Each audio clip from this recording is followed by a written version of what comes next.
They are fearful of a crackdown and military intervention to unseat incumbent Yahya Jammeh. This after his refusal to accept defeat in an election last month.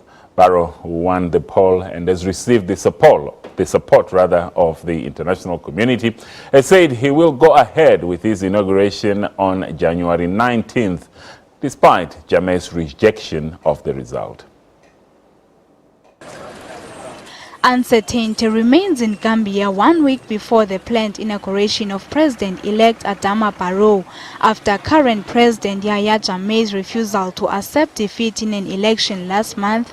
In the capital, Banjul, many people have been living in the last week fearful of a crackdown and military intervention to unseat Jammeh. They fear their own life. This is why they are running. Even my own family, some of them have left. They went to Jara. If you go to the ferry terminal or GPTC, you will see so many people. They are running, leaving the country because they fear their life. A delegation of the West African regional body ECOWAS that visited Jammeh and President-elect Adama Barrow last month failed to persuade the president to step down.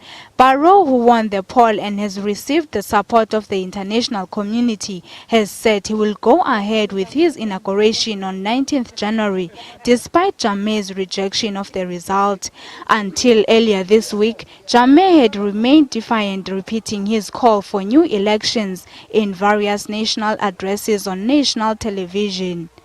Defending our sovereignty and total independence is a sacred duty for all patriotic Gambians, more so the Gambia Armed Forces.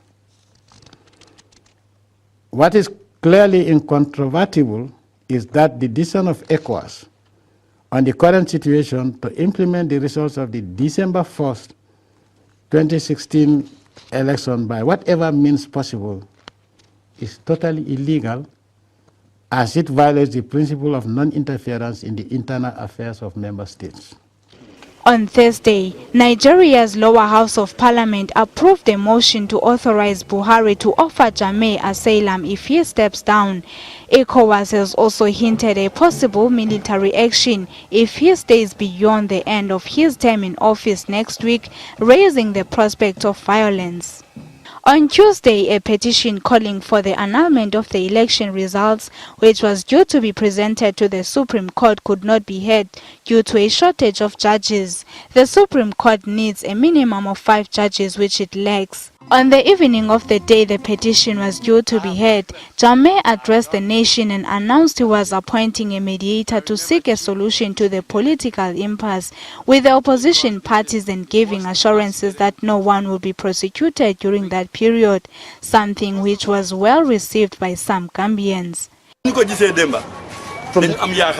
we heard the president say last night is very comforting. Many who were fearful of violence breaking out have now been comforted. What we now need is for peace to prevail. When he took power 22 years ago, no blood was spilled. It should be the same as he leaves power. A former lieutenant seized power at age 29 in a 1994 coup and is accused by rights groups of jailing and killing his critics. In Kenya, like it appears